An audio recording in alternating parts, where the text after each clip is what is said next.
gaariin icha godhatu me akkamittiin qoreedhaaf dubbiidoo godhatu ani sisaa fi lafaas yoomuu naan ta'u gooftaa malee jireenyi naaf jireenyan ta'u hin hirkadhu ittiin hirkatamu mukti laaftoo gaaddisan ta'u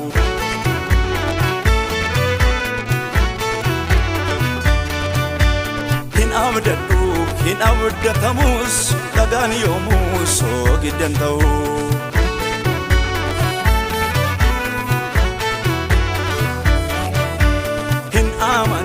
hin amanamu killeen boofaachuu biran ta'u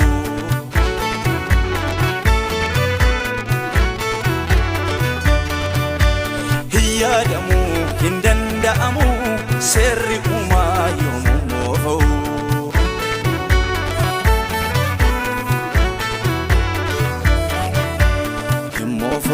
moofa'u Moofa'u seerrisa moofa'u kakuunsa moofa'u seerrisa moofa'u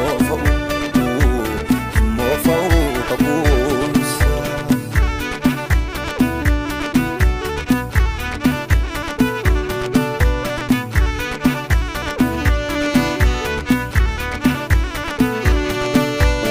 waan tokko boca madda isaatii qabaata bo'oosa gadhiisee kan beela fakkaachuun taphata anis maddaan qaba madda na fakkaatu fakkaadhu bifakkii koo ganee yoomiyyuu kan biraatti harkaan laadhu hin moofa'u seerrisa moofa'u kakuunsa moofa'u seerrisa moofa'u kakuunsa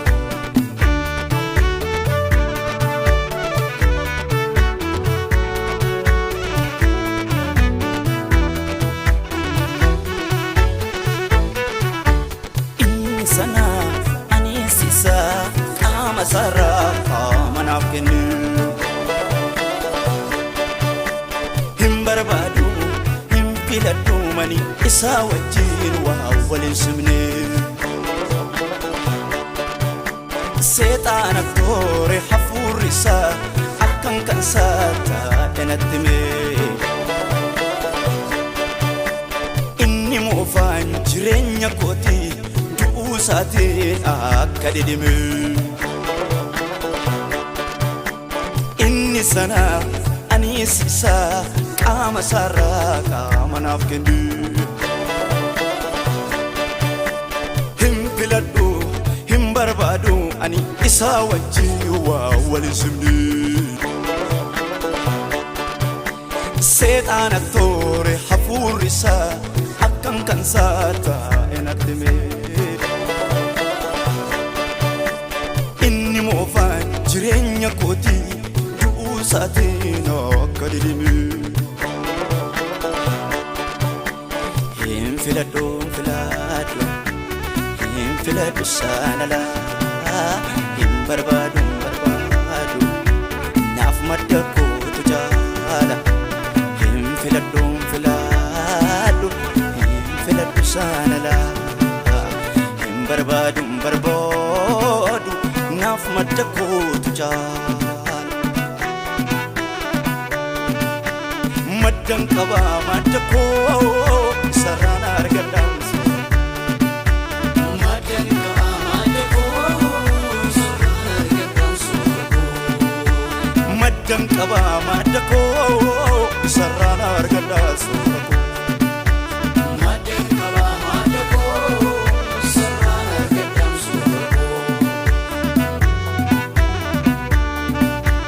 maddan qaba madda koo sarraan argadhaan soora koo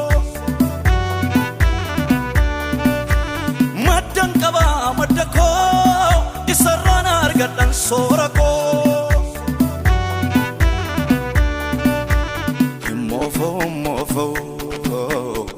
Mofo serisa Mofo kakunza Mofo serisa Mofo kakunza